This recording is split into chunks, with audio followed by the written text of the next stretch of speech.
আমি এক মসজিদে চাকরি করতাম। 2025 সালে এরকম এক মসজিদে এরকম থেকে আরেক মসজিদে পার হয়েছি 5 ওয়াক্তের জন্য। এক মসজিদে এরকম 5 ওয়াক্ত নামাজ পড়াই। হঠাৎ করে শুনলাম এরকম আমার মুসল্লির ওয়াইফের সাথে আরেকজন শুয়ে আছে। এই দৃশ্যটা যখন পাড়া প্রতিবেশী সবাই দেখতে পাইছে, সবাই দেখে তো বলতেছে এই মেয়ে তো নির্লজ্জ বেহায়া। শুধু মেয়ে নয়, যেই যুবকটি রাত কাটাইছে ওই যুবকটিকে বলতেছে, এই যুবক তুই তো খারাপ, তোর তো একটা বউ আছে, সেই বউয়ের কাছে থাকা বাদ দিয়া এরকম আরেকজনের বউয়ের কাছে রাত কাটাস কেন? এই দৃশ্যটা যখন দেখছেন, হঠাৎ করে এরকম তার হাজবেন্ড আসছে আমার মুসল্লি, আসার পরে এই দৃশ্যটা দেখে মেয়েটিকে তালাক তো দিয়েছে, ছেলেটিকেও পিঠে তাড়িয়ে দিয়েছে। কথা বলেন ঠিক কিনা? যেমন আপনাদের স্ত্রীর সাথে অন্য পরপুরুষ এসে রাত কাটায়, এটা যেমন আপনারা সহ্য করতে পারেন না, আমি আল্লাহ রাব্বুল আলামিন আমার সাথে কাউকে যদি আমি আল্লাহর বান্দা বান্দি শরীক করে, এটাও আমি সহ্য করতে পারি না। মেয়েটির সাথে এতদিন সংসার করলেন, কিন্তু হঠাৎ করে আসলেন, আসার পরে দেখতে পেলেন আপনার স্ত্রীর সাথে শুয়ে আছে সলিমউদ্দিন। আপনার স্ত্রীর সাথে শুয়ে আছে সলিমউদ্দিন কলিমউদ্দিন। এই সলিমউদ্দিন কলিমউদ্দিন এরকম তার ওয়াইফের সাথে এরকম শুয়ে আছে।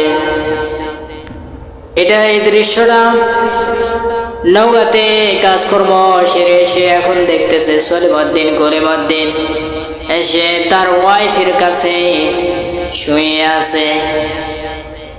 তখন আপনার কেমন লাগবে বলেন? খারাপ লাগবে কি লাগবে না? আপনি খারাপ লাগবে তো লাগবে।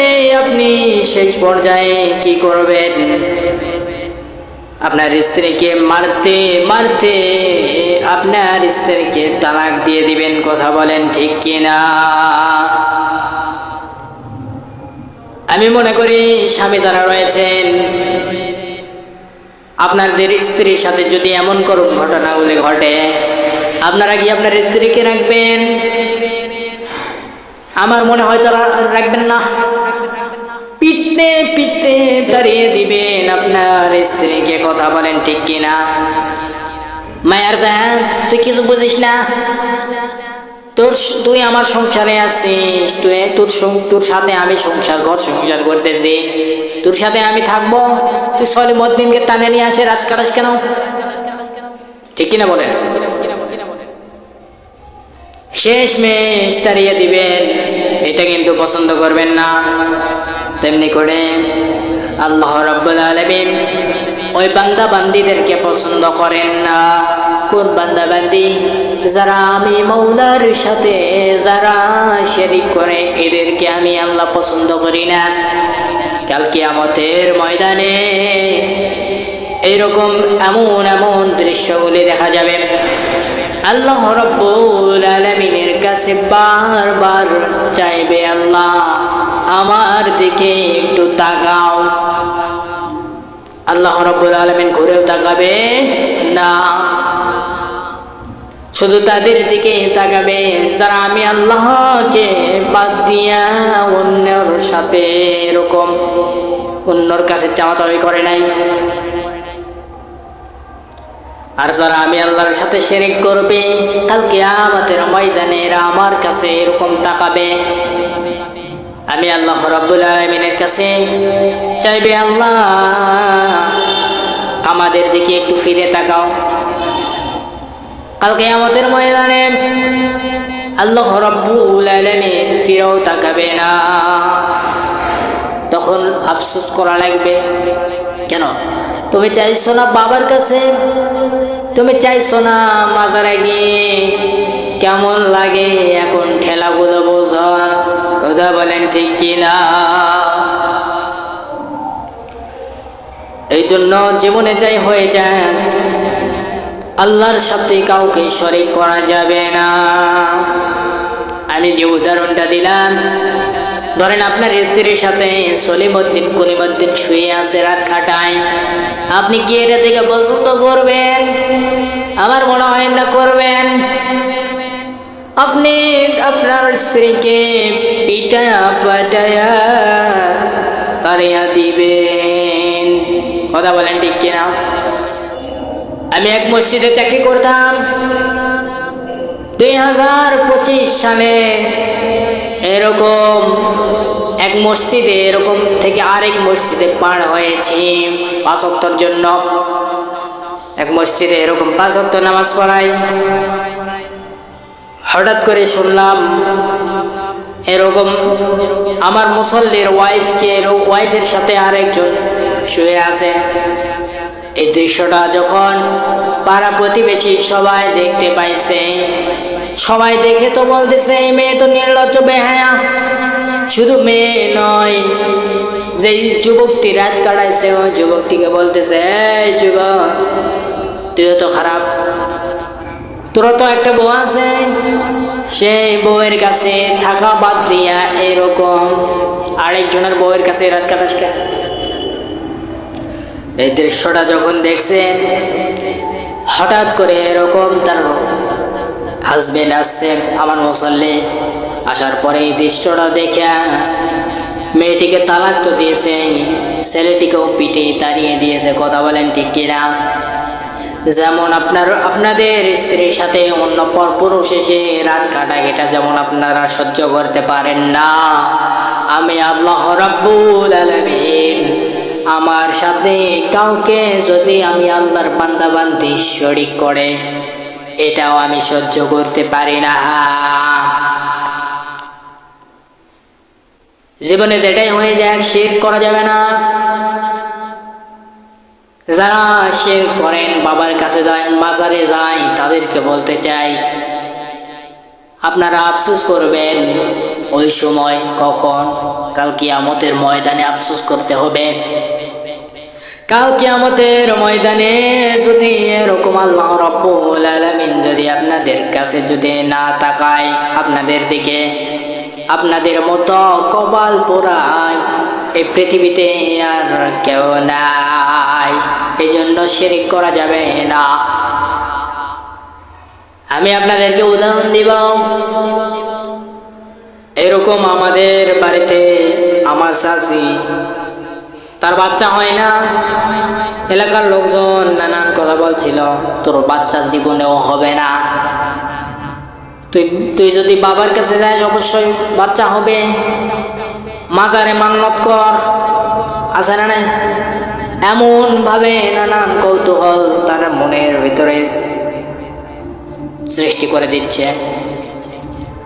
আমি তাকে বললাম যাওয়ার দরকার নাই, তুমি শুধু আল্লাহ রাব্বুল আলামিনের কাছে যাও, বাবার কাছে যাওয়ার দরকার নাই।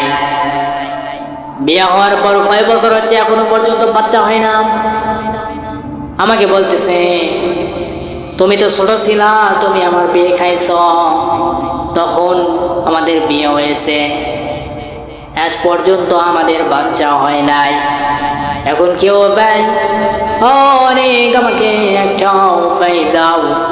আমি তাকে বললাম অনেকেই তো বলতেছে বাবার কাছে যাও, মাজারে যাও। আমি বলতে চাই তুমি যেও না, তুমি 2 রাকাত নামাজ পড়া এবং ফরজ নামাজের পাশাপাশি নফল নামাজ পড়া আল্লাহর কাছে দুহাত তুলে বলো চাও, আর ধৈর্য ধারণ করো। কে কি বললো দেখার কোনো বিষয় নাই, তুমি শুধু আল্লাহ রাব্বুল আলামিনের কাছে যাও। হ্যাঁ, আল্লাহ রাব্বুল আলামিনের কাছে চাইলেন, আমার কথা মতো এরকম আল্লাহ রাব্বুল আলামিনের কাছে চাইছেন। বছর 2 গেছে, সাথে সাথে তার কন্যা, ফুটফুটে কন্যা সন্তানটাকে আল্লাহ রাব্বুল আলামিন দিয়েছেন। সুবহানাল্লাহ। এই জন্য আল্লাহর কাছে চাইলে আল্লাহ ফিরাই দিতে চায় না। এই জন্য আল্লাহ কোরআনে বলছেন লা তাকনাতু মির রাহমাতিল্লাহ। বান্দারে, আমি আল্লাহ রব্বুল আলামিনের কাছে থেকে কেউ নিরাশ হয় না, হতাশ হয় না। যারা কষ্ট করে আমি মাওলার কাছে সাহায্য প্রার্থনা চাই, আল্লাহ গো আমি অমুক বিপদে আছি, আমাকে এই বিপদ থেকে উদ্ধার করো। আল্লাহ গো আমার বাচ্চা হয় না, এতদিন বিয়ে শাদী হইল, আমাকে একটা বাচ্চা দাও। এইভাবে যদি আল্লাহ রব্বুল আলামিনের কাছে যদি চাইতে পারো, ওই আল্লাহ রব্বুল আলামিন ফিরিয়ে দিতে লজ্জিত হন। এই জন্য চাওয়া লাগবে আমাদের। কার কাছে আমরা চাইবো বলেন তো? আল্লাহ রাব্বুল আলামিনের কাছে চাইব। আমার চাচি ধৈর্য ধারণ করেছিল 2 বছর। কয় বছর? 2 বছর। সামান্য 2 বছর ধৈর্য ধারণ করার কারণে তাকে একটা ফুটফুটে সন্তান দিয়েছে, কন্যা সন্তান। এত সুন্দর চেহারা, এত সুন্দর চেহারা, জানেন দেখলে আপনার মায়া লেগে যাবে। এত সুন্দর ফুটফুটে কন্যা সন্তান দিয়েছে। এই জন্য আমরা সবসময় চাইবো কার কাছে? আল্লাহ রাব্বুল আলামিনের কাছে। আল্লাহ রাব্বুল আলামিন সকলকে বোঝার তৌফিক দান করুক, বলেন আমিন। সম্মানিত আমার ভাইরা, গভীর মনোযোগে খেয়াল করেন। মা বোনেরা, আপনাদের বাড়িতে মা বোন যারা রয়েছে তাদেরকে গিয়ে বলবেন পর্দা মেনটেন করতে বলবেন। যারা পর্দা মেনটেন করে না, এই নারীগুলো জাহান্নামে যাবে। আল্লাহ নবী সাল্লাল্লাহু আলাইহি ওয়াসাল্লাম বলছেন, আমি যখন জাহান্নাম দেখতে গেলাম, মেরাজে জাহান্নাম দেখতে গেলাম, জিবরাইল আলাইহিস সালাতু ওয়াস সালাম আমার সাথে ছিলেন। জাহান্নামটা দেখতে গেলাম, জাহান্নামের ভিতরে ঢুকলাম। ঢোকার পরে দেখতেছি মেয়েদের আওয়াজ, কান্নার। জিবরাইলকে বলা হলো, জিবরাইল, জাহান্নামের মধ্যে নারীগুলো কেন, এত নারী কেন? জিবরাইল বলে, ইয়া রাসূলুল্লাহ, ইয়া হাবিবাল্লাহ, এই জাহান্নামের মধ্যে এতগুলো মেয়ে থাকার কারণ হলো তারা দুনিয়ার জমিনে পরপুরুষের সাথে পরপুরুষের সাথে কথাবার্তা করত। নিজের স্বামীকে বাদ দিয়া পরপুরুষের সাথে কথাবার্তা বলতো, আর পর্দা মেনটেন করতো না। বেশিরভাগ নারী এরকম আছে, বাজারে যায়, আছে না নাই? স্বামী তো আছে, স্বামী বাজারে যাবে, স্বামীকে বাদ দিয়া বলে, ও প্রাণের স্বামী, আমি বাজারে যাব, তোমাকে যাওয়ার দরকার নাই, আছে না নাই? শান্তাহার বাসাটিতে দেখবেন, আমি আমার আব্বুর সাথে গিয়েছি, মাছ নিতে গিয়েছি। মাছ নিতে যাওয়ার পরে দেখলাম অনেক নারী এরকম পরপুরুষের যেই ভিড়, এই ভিড়ের মধ্যে মেয়েরা ঢুকে যাচ্ছে। আমি এখন চিন্তা করলাম, আরে এমনি এমনি রাসূল সাল্লাল্লাহু আলাইহি ওয়াসাল্লাম বলে নাই যে পৃথিবীতে এমন এক জাতি থাকবে, সেই জাতি হলো নারী জাতি। এরা হচ্ছে সবচাইতে ভয়ঙ্কর। কারণ একজন নারী 10 জন পুরুষকে টার্গেট করে জাহান্নামে নিয়ে যাবে, এমনও পাওয়া রয়েছে। এরা বাজার রাস্তাঘাট কিছু মানবে না। পুরুষদের ঈমানটা নষ্ট করার জন্য নারী যথেষ্ট। এখন নারীদেরকে এই কথা বলতেছি, নারীদেরকে বাঁচানোর জন্য। আমি নারীদেরকে অনেক ভালোবাসি, অনেক পছন্দ করি, মহব্বত করি, সম্মান করি। আল্লাহর নবী সাল্লাল্লাহু আলাইহি ওয়াসাল্লাম এইরকম নারীদেরকে ভালোবাসতেন। পৃথিবীতে সবচাইতে ভালোবাসতেন নারীদেরকে, তার স্ত্রীদেরকে। আমিও চাই না নারীগুলো জাহান্নামে চলে যাক। আপনারা কি চান? এই জন্য আমি বলতে চাই, আপনাদের ঘরে এরকম মা বোন যারা রয়েছে এদেরকে পর্দা মেনটেন করতে বলবেন। যদি পর্দা মেনটেন না করে বিপদ।